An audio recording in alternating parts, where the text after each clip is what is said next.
Shema Israel, Shema Israel, Shema Israel, Shema Israel, Adonai Elohim, Adonai Elohim, Adonai Echad.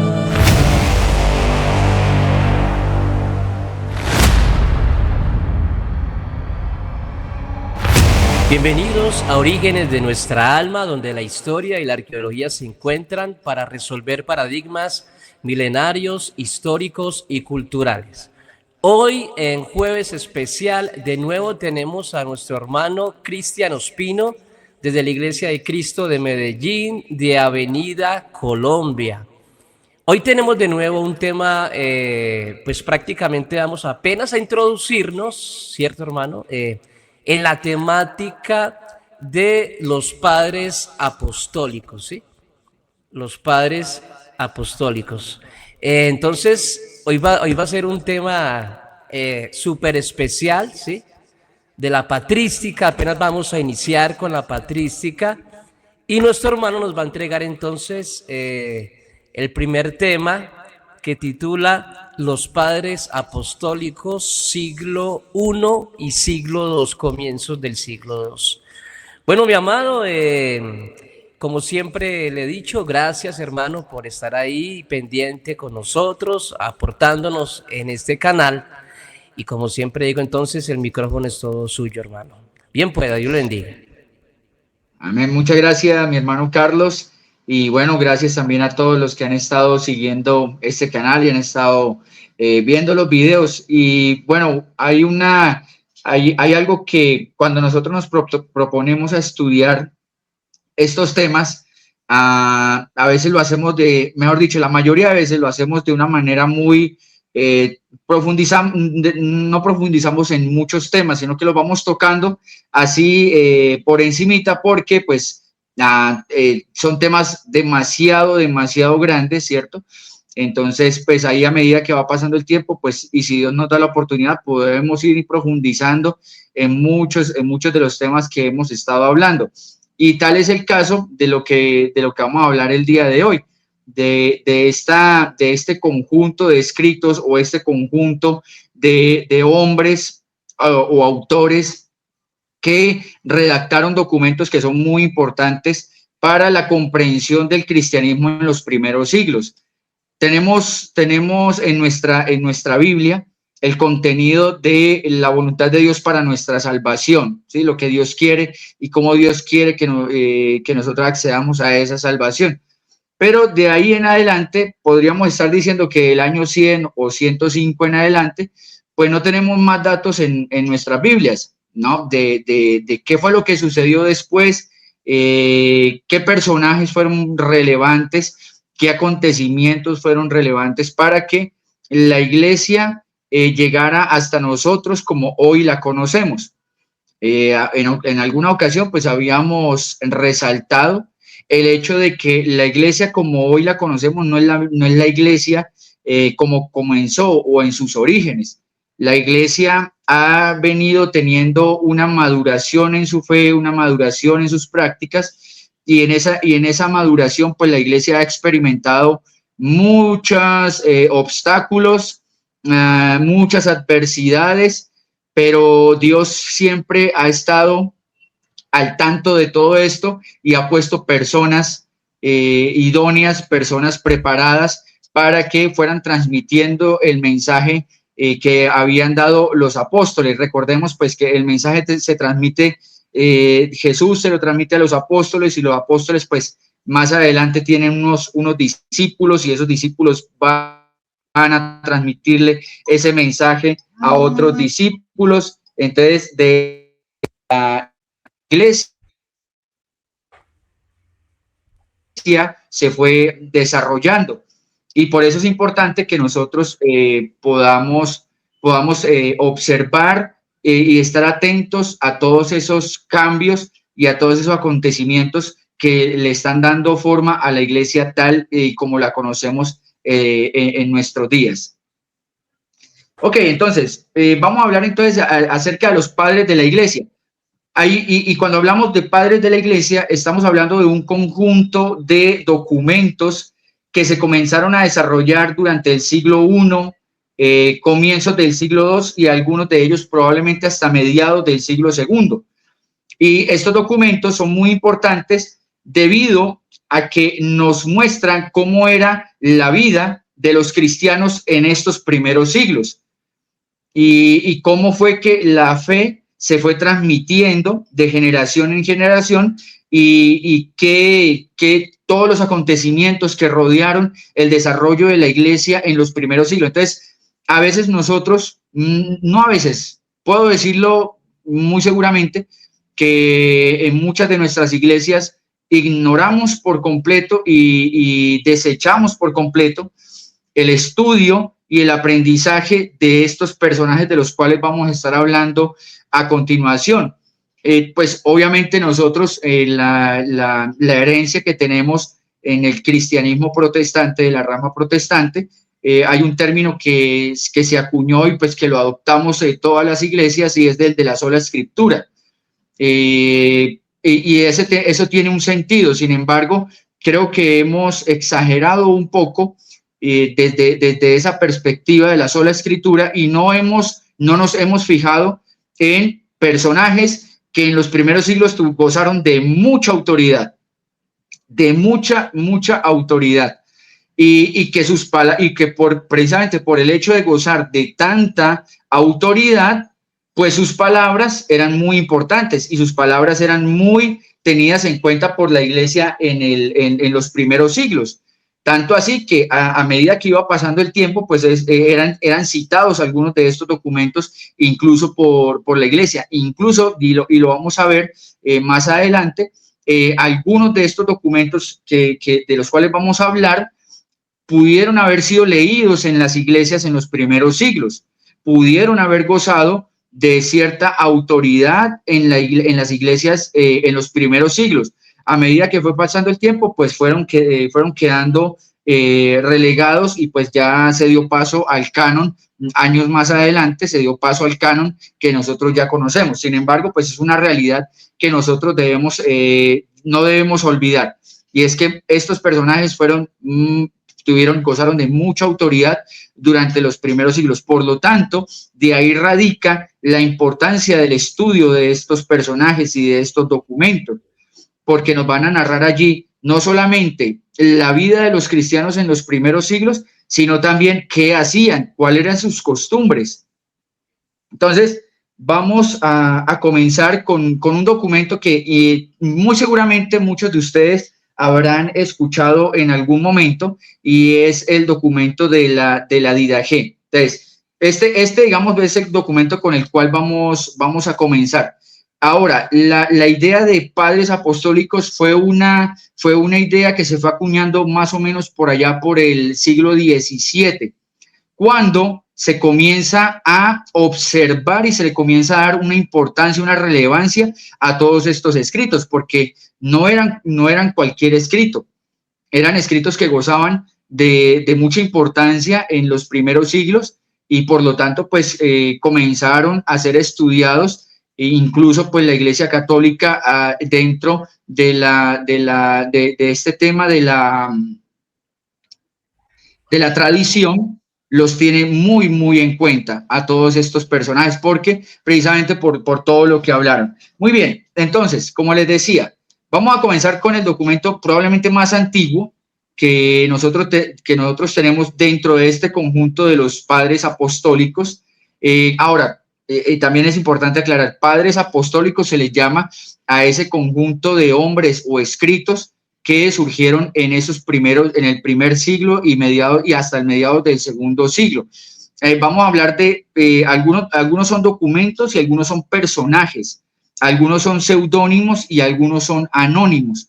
Sin embargo, pues comúnmente se les agrupa en 8 escritos u 8 personajes que son considerados como los padres apostólicos. Por ejemplo, vamos a hablar de la Didache. La Didache no es un personaje, es un documento, es un escrito, ¿sí? y la palabra didache pues viene del griego, algunos lo pronuncian didache, ¿cierto? ¿Sí? Sí, como enseñanza, la palabra Correcto, vida. correcto. Hermano, Entonces, ajá. ya que hablo de la Didache, ese es un texto, bueno, que se cree que habla de los 12 apóstoles, ¿cierto? Ujú. Y también se cree que viene de mediados del primer siglo. Pero este texto es muy interesante porque se va a aprender sobre la verdadera iglesia primitiva, sus costumbres, su teología, su cosmovisión, sus puntos de vista, su convivencia. Va a hablar de la Eucaristía. Y a nosotros Correcto. como Iglesia de Cristo nos compete bastante el tema de la Eucaristía y por ende este es un escrito que nos llena de felicidad porque podemos mirar hacia atrás y decir, sí, estamos haciendo lo que hacía la iglesia primitiva en el concepto de la Eucaristía el primer día de la semana o en el término Ujú. Apocalipsis 1:8 en Curiacos. Eso era, hermano. Puede continuar, Correcto. gracias. Uh -huh. Así es, muchas gracias, mi hermano. Entonces, como resaltaba el hermano, la didaje pues proviene de una palabra en griego, didáscalos, o que es enseñar, o yo enseño, didáscalos, yo enseño, y entonces se considera como la enseñanza de los 12 apóstoles o la enseñanza de los apóstoles. La Exacto. didaje es considerada así, la enseñanza de los apóstoles. ¿Por qué tiene tanta relevancia? Hay un dato muy importante y es precisamente la datación de este documento, porque estamos hablando de un documento muy antiguo y probablemente contemporáneo a la escritura de algunos de las cartas y libros que nosotros tenemos en el Nuevo Testamento. Estamos hablando de un documento que la mayoría lo pueden ubicar entre el año 70 y 80 aproximadamente. Hay otros que se atreven a ponerlo incluso comenzando el siglo segundo. Sin embargo, pues hay algunos autores de los cuales vamos a estar hablando, incluso padres de la iglesia, apologistas, maestros de la iglesia, que citan la Didache. Entonces, eso da cuenta de que es un documento muy antiguo, un documento que gozó de mucha autoridad y que, curiosamente, pudo haber sido redactado más o menos en el mismo tiempo de algunos de los documentos que nosotros tenemos en el Nuevo Testamento, como puede ser el caso de algunos de los evangelios, Exacto. ¿sí? Que están De datados Mar más o menos. Sí, señor. Exactamente. Entonces, por eso tiene tanta relevancia este documento. También es considerado como la doctrina de los apóstoles. Ahorita, tal vez si me lo permite el hermano, quisiera leer algunos fragmentos del documento que tienen un contenido bastante interesante, especialmente en el tema del bautismo. claro que Entonces, gracias, mi hermano. Entonces, el documento es muy antiguo, como ya lo estamos resaltando, tuvo una amplia circulación, que eso es muy importante porque algo que le daba sostén y, digamos, credibilidad a un documento era la forma en la que circulaba y la cantidad de lugares a las cuales había llegado este documento. Hay un dato interesante. Este documento ha sido encontrado no solamente en griego, sino también en copto, en lengua siriaca, en lengua georgiana, en latín, en árabe, ¿sí? Si ustedes más o menos se van ubicando en el mapa, estamos hablando de un territorio bastante extenso en el cual pudo haber circulado este documento. Entonces, eso también nos habla y nos dice mucho de la importancia y del valor que tuvo este documento en los primeros siglos. Como les mencionaba, algunos de los padres de la iglesia no solo lo conocían, sino que lo citaban. Eso es muy interesante. exacto. Citaban textos y citaban fragmentos de la Didache. Es un dato Entonces, histórico sí, relevante para tenerlo en cuenta, para nosotros buscarle y tenerle para estudiarlo, sí, hermano. así es. Bueno, con el tiempo el documento pues comenzó a quedar en desuso. La razón pudo haber sido pues la aparición seguramente de otros documentos y pues el escrutinio a los cuales fueron sujetos todos los documentos que nosotros tenemos en el canon del Nuevo Testamento, ¿sí? Y entonces, lo que nosotros podemos ver es que a medida que va pasando el tiempo, los padres de la iglesia, los apologistas, a pesar de que lo citaron, ya años más adelante, pues dejó de ser citado y pues pareciera que quedó como en una especie de desuso. Ahora, de este documento vinimos a tener noticia hasta el siglo XIX, más o menos por el año de 1873, cuando se encontró, ¿sí? Entonces, se encuentra este documento, se traduce y pues adquiere una gran importancia y adquiere un gran interés por parte de la comunidad académica que se dedicaba al estudio de lenguas antiguas. Y pues obviamente pues este documento generó mucha curiosidad. Lamentablemente, y eso es importante, al igual que sucedió con los libros que nosotros tenemos en el Nuevo Testamento, bueno, y en el Antiguo Testamento, lo que se han encontrado son fragmentos. Y esto es un proceso muy interesante, se han encontrado fragmentos. ¿Qué pasa? Entonces, como les había mencionado, se habían encontrado ese documento, tenía algunas, lo que llaman los que se especializan en armar esto, en reconstruir estos documentos, encontraban lagunas, o sea, pedacitos en los que faltaba un pedazo, y cómo se fue armando y cómo tenemos certeza de que pues de lo que está escrito es lo que nosotros tenemos hoy en día y que lo podemos leer incluso, es precisamente los hallazgos de este mismo documento en otras lenguas. Entonces esas lagunas se iban rellenando y pues ya finalmente pues se pudo armar el documento en su totalidad. Ahora, ¿cómo está construido este documento? Y perdonen si me extiendo, porque es que para mí la didaje es fascinante, ¿cierto?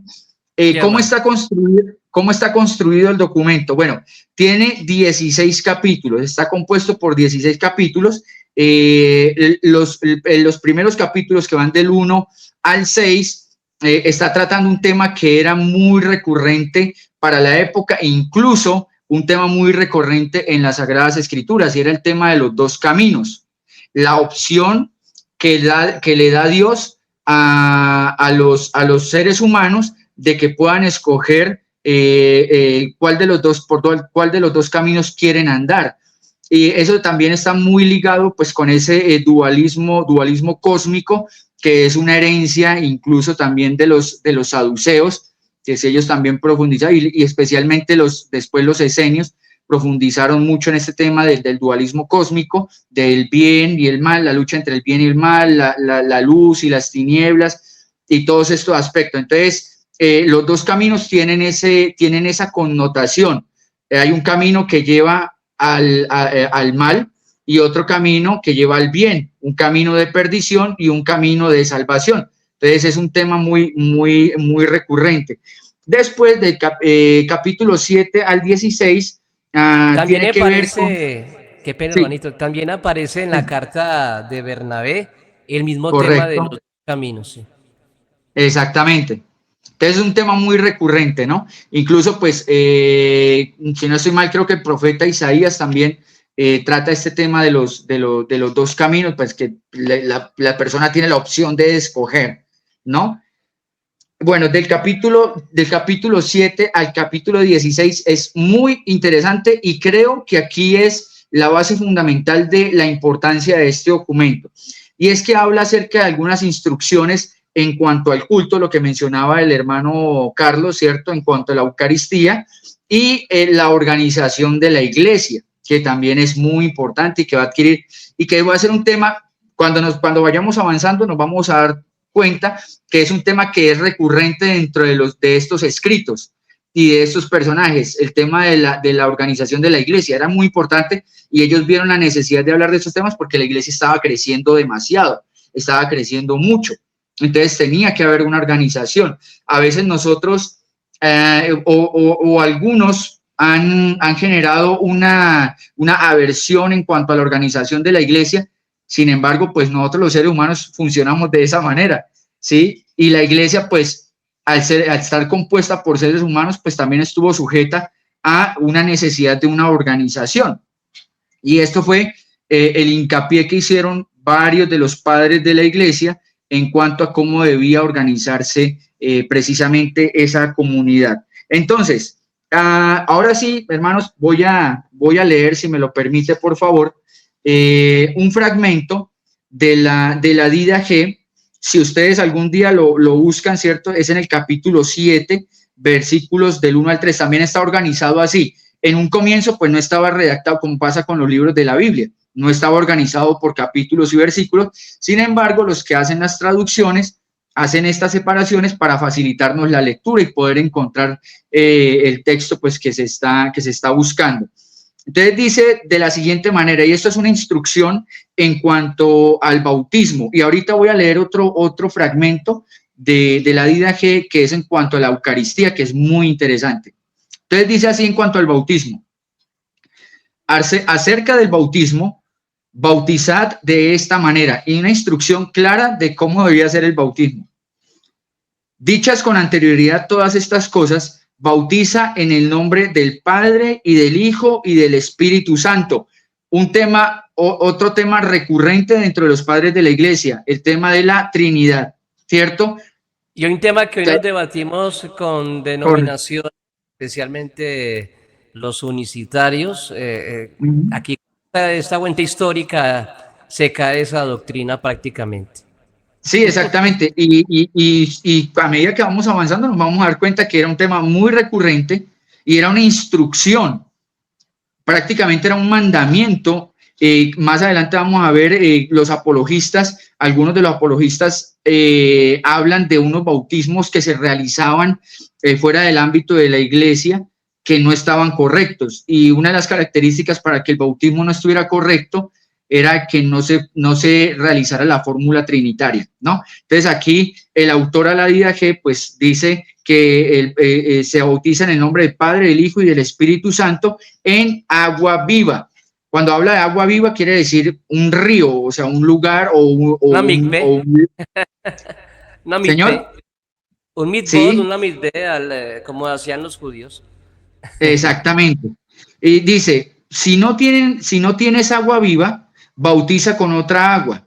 Si no puedes hacerlo con agua fría, hazlo con caliente. Si no tuvieres ni una ni otra, derrama agua en la cabeza 3 veces en el nombre del Padre y del Hijo y del Espíritu Santo.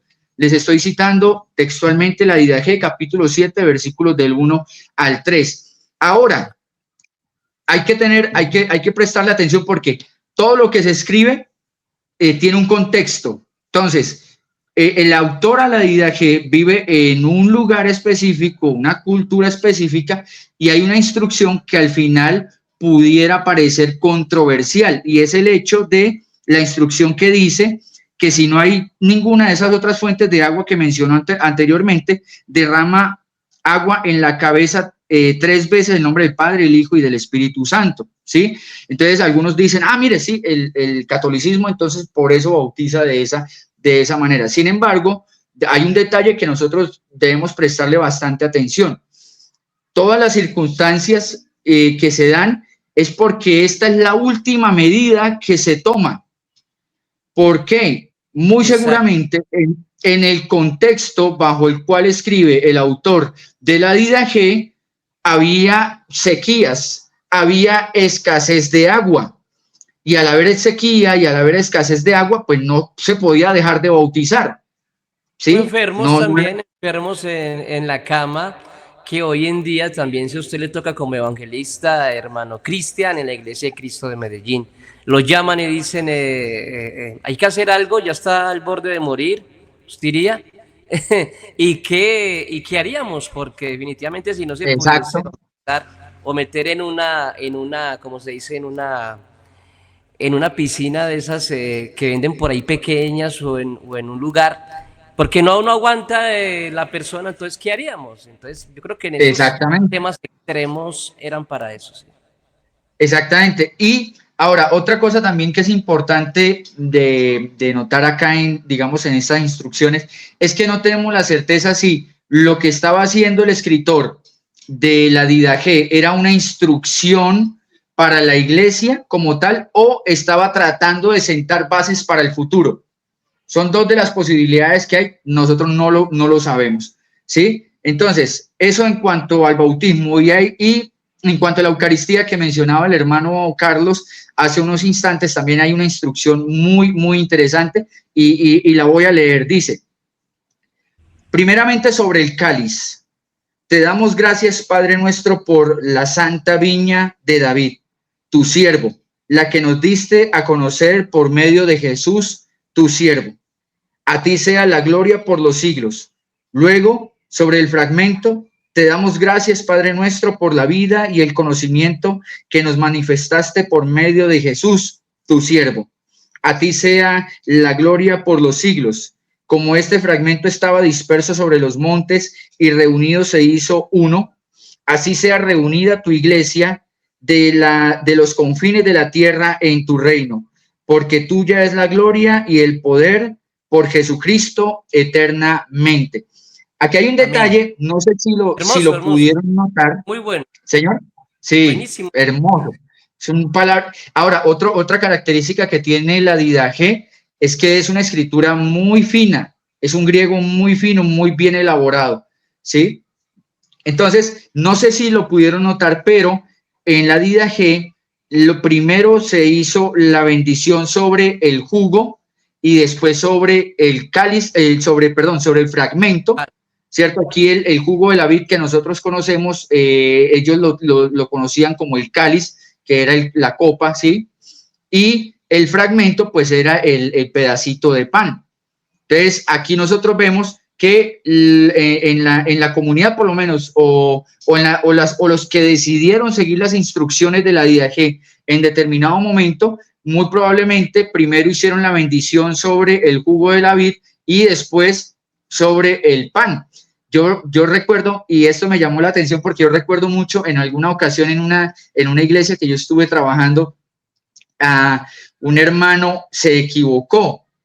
Pues él sintió que se equivocó, ¿cierto? Y dio gracias primero por el jugo de la vid y después por el pan. Ese hermano se quería morir, pobrecito ese día. El hombre y pidió disculpas y por favor perdónenme esta falta, ¿sí? Y pues obviamente pues es desconocimiento porque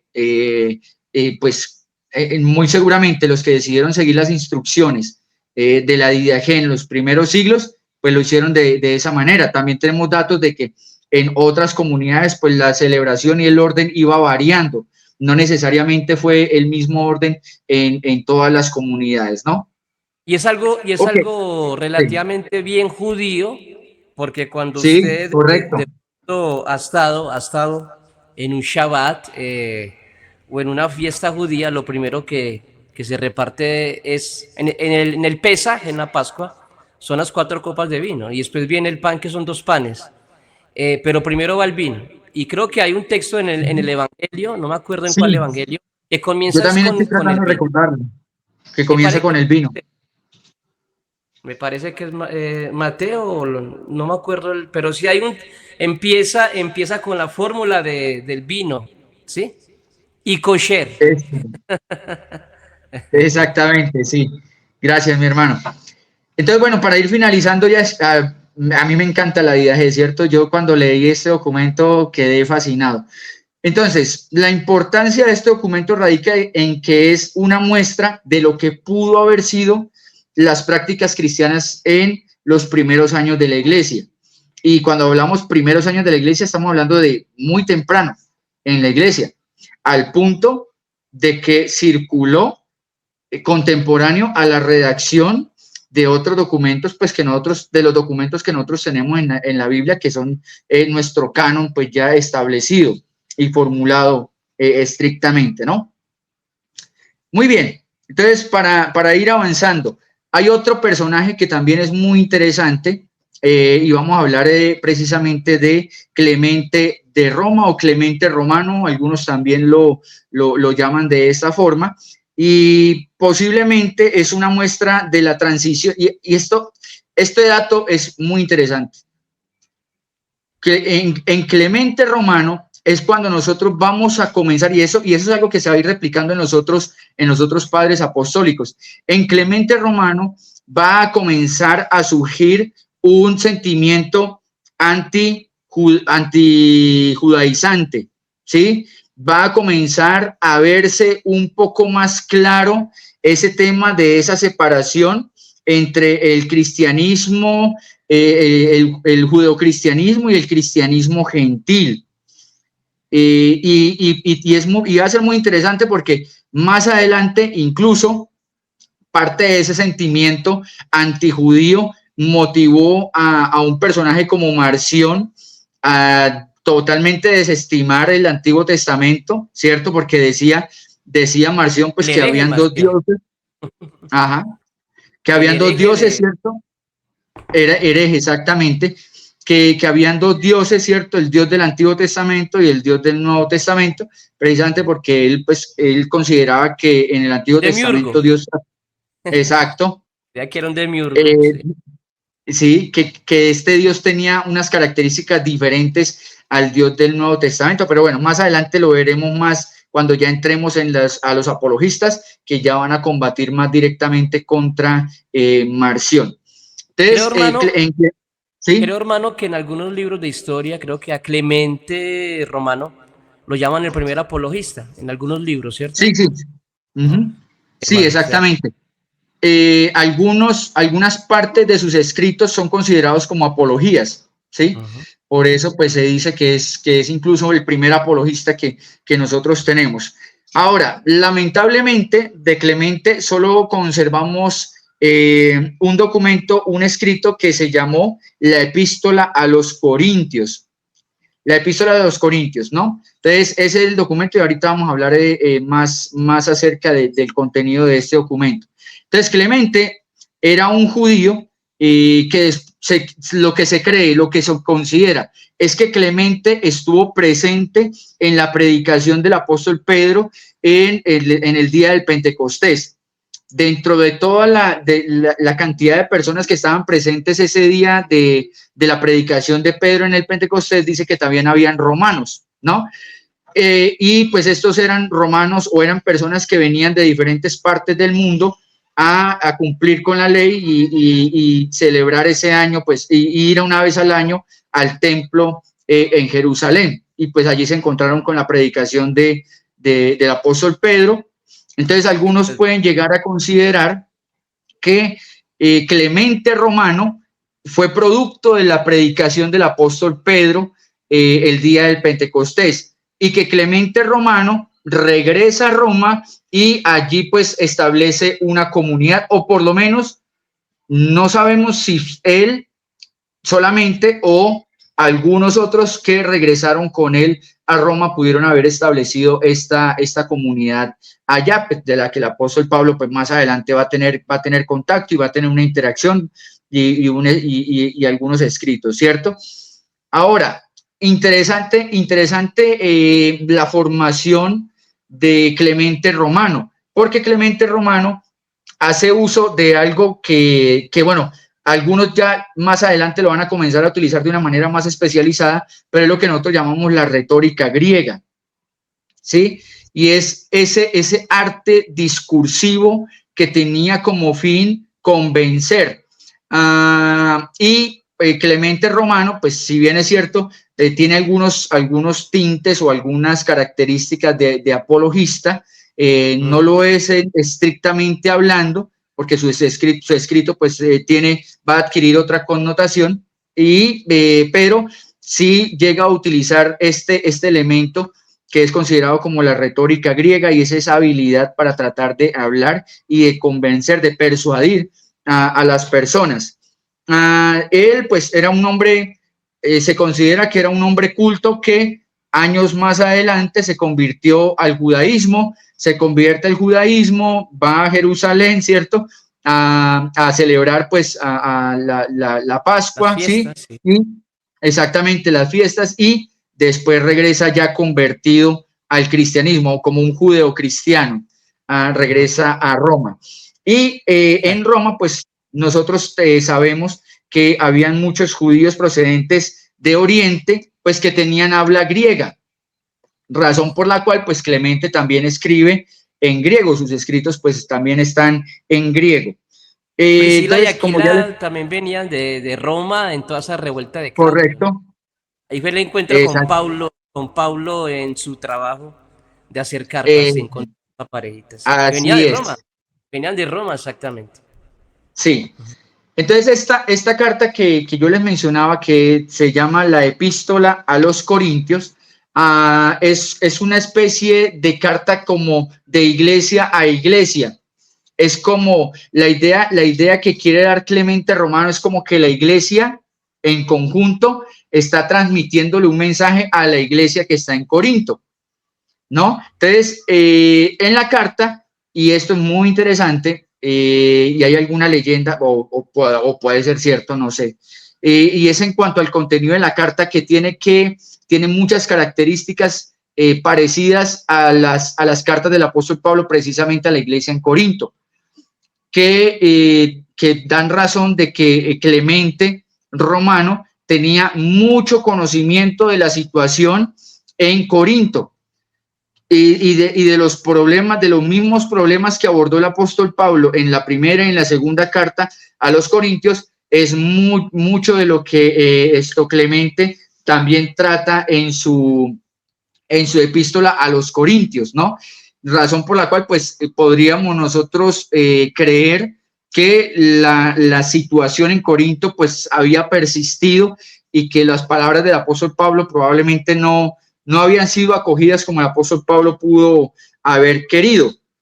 Entonces, dice, tengo aquí también un fragmento de Clemente Romano en la epístola a los Corintios y dice, nos referimos a la sedición extraña y ajena a los elegidos de Dios, abominable y sacrílega que unos cuantos sujetos, gentes arrojadas y arrogantes, han encendido hasta el punto de insensatez, que vuestro nombre venerado y celebradísimo y digno del amor de todos los hombres ha venido a ser gravemente ultrajado.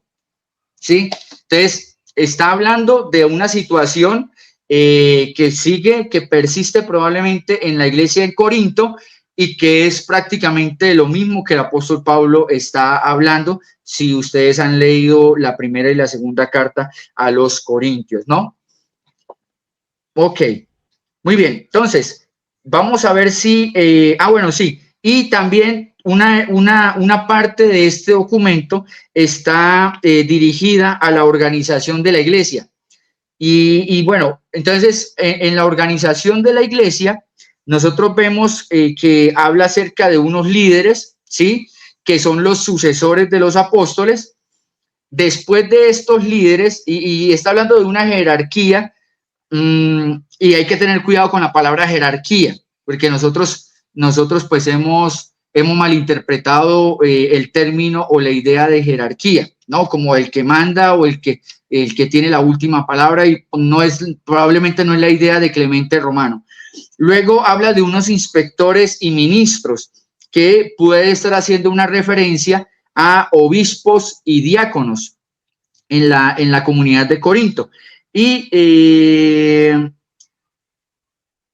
lo que decía el hermano Carlos, ya para ir finalizando el tema de Clemente Romano, pues él tiene una lucha también contra las herejías.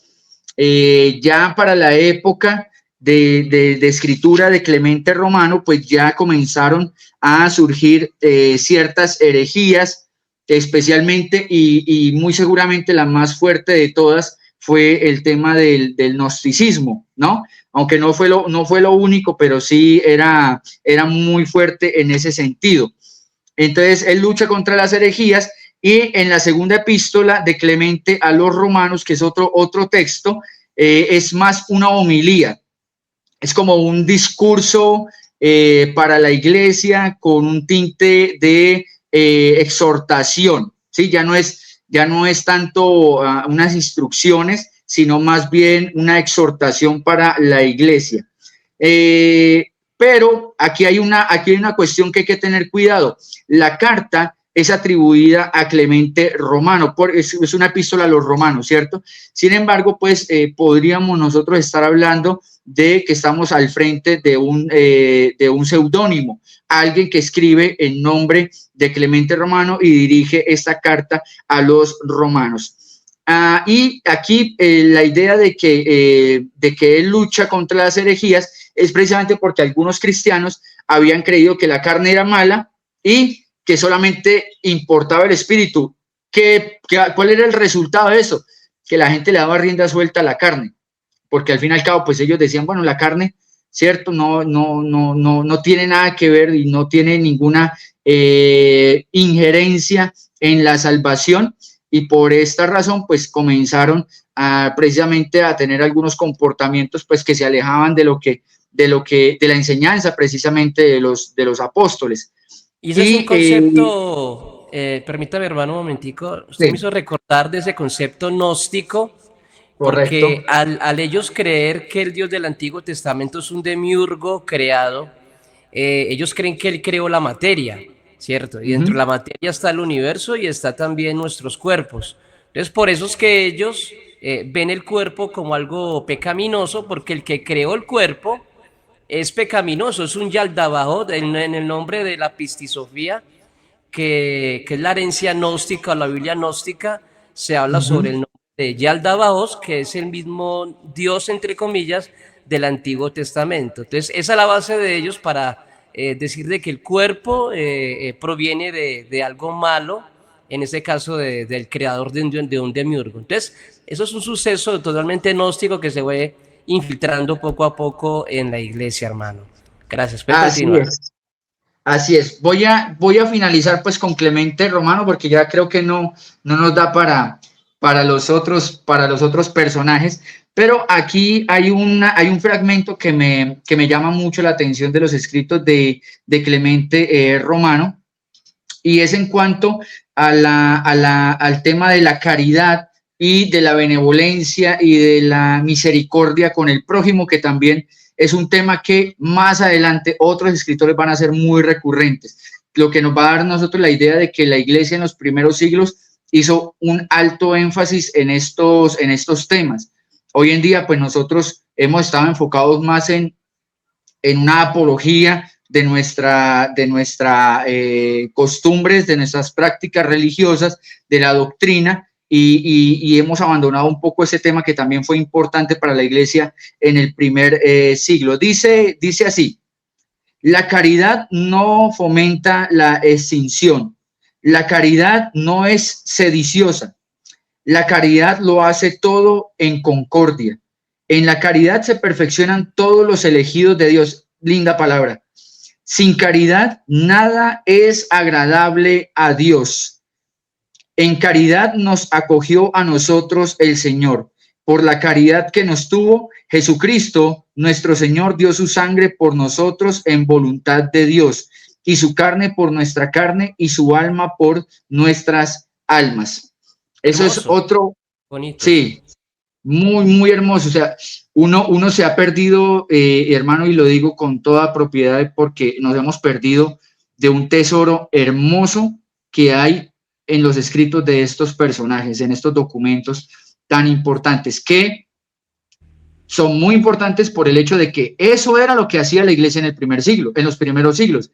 Ese era el tema recurrente de la iglesia en los primeros siglos, ¿sí? Ya después, más adelante, pues los apologistas ya toman la batuta en cuanto a las nuevas exigencias de la fe, ¿sí? Pero esto, de todos modos, los apologistas tampoco hacen o desechan este tema de la caridad y la misericordia hacia el prójimo.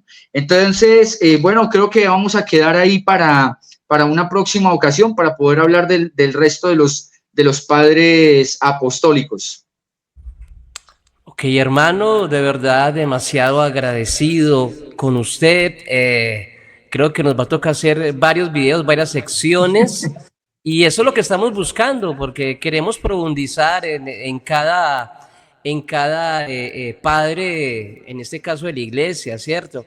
Ya que en ellos se encuentra la sustancia de la iglesia primitiva, Quizá nosotros correcto. tenemos los textos revelados, los textos canónicos, sí, pero hubo una generación que vivió, que convivió con los apóstoles y ellos dejaron escrito. Es algo demasiadamente importante, histórico para la iglesia, para que nosotros desechemos las profundidades de estos escritos, para acercarnos y conocer más a la iglesia primitiva.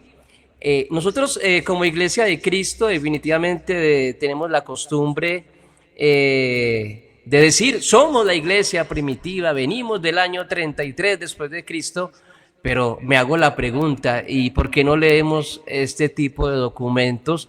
¿Por qué no los Ujú, enseñamos en la iglesia si somos la iglesia primitiva? Creo yo que debemos de tener la misma teología, especialmente claro, de los padres apostólicos.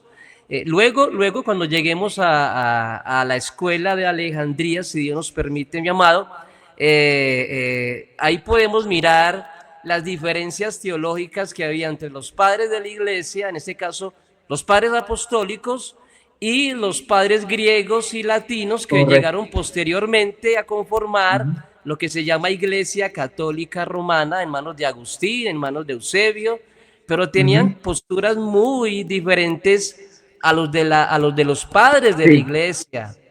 sí, sí, Entonces, sí. estamos, hermanos, de realmente estudiando un tema muy interesante. Hoy hemos hablado sobre la Didache o la Didache, ¿sí? Que es Ujú, un libro apostólico muy importante para la iglesia primitiva. Yo creo que en verdad así es un libro es. que no puede faltar en la biblioteca, ¿cierto? Definitivamente. Y yo aprovecho este momento como librero para vender el libro de los padres de la iglesia, padres apostólicos, obras apostólicas. Ese es prácticamente el primer tomo. Son 10 tomos de esta colección de Wow. CLIE, muy recomendada a los hermanos de acá en Colombia, para que se hagan a ella. En verdad, no saben el conocimiento y la sabiduría que nos estamos perdiendo con estos escritos. Entonces, hoy, Definitivamente. con nuestro hermano Cristian Ospino, nos hemos introducido, aunque yo la semana pasada también grabé un video muy corto de 20 minutos de la patrología, como la Ujú, palabra que surgió en el siglo XVI-XVII, por primera vez, porque antes de eso se les conocía padres de la iglesia, antes del siglo XVI. Pero ya con este tema ya nos vamos un poco profundizando en la Didache, en Clemente, Romano. eh, Vamos después poco a vamos a hablar poco de Ignacio de introduciendo. Antioquía. Todavía falta Exacto, todavía. exacto. No, Ignacio escribió bastante y cuando lleguemos a Bastante. Policarpo, de Policarpo Ujú, van a salir unas obras muy importantes y después viene Ireneo de León, que es discípulo de Policarpo, que él nos dejó una obra hermosísima que se llama Contra las herejías. Y bueno, los padres de Asia Menor, las cartas joánicas, cuando Juan escribe a las 7 iglesias de Apocalipsis. Yo creo, mis amados, que tenemos bastante material para entregarles a ustedes. En este canal, mis amados, muy contento con nuestro hermano Cristiano Ospino, que el Señor le ha dado ese conocimiento, esa sabiduría y el tiempo también para estar con nosotros aquí en Orígenes de nuestra alma, mis amados. Hermano, ¿quiere despedirse de pronto y después yo culmino con algo, sí? no, gracias a usted, hermano Carlos, por el espacio y bueno, animar a todos los seguidores de este canal a que puedan continuar y sigamos encontrando todos estos tesoros que seguramente nos van a ayudar mucho. Amén, hermano, gracias. Entonces, pronto vamos a hacer la segunda parte de este video, mis amados, para que no se lo pierdan en el canal de Orígenes de nuestra alma. Entonces, ya hemos terminado en esta preciosa tarde aquí en Pereira y en Medellín, ¿sí? La zona paisa de acá de Colombia, aquí reuniéndonos un par de hermanos, un par de historiadores que nos encanta la historia de la iglesia. Muy contento, mis amados. Entonces, ya hemos terminado, sí, hoy con la temática y continuaremos con la segunda parte de los padres apostólicos, mis amados. No te pierdas nuestro siguiente programa aquí en Orígenes de nuestra alma con licenciado Carlos Andrés Hernández Valencia de la ciudad de Pereira, Colombia, donde la historia y la arqueología se encuentran. Hasta la próxima.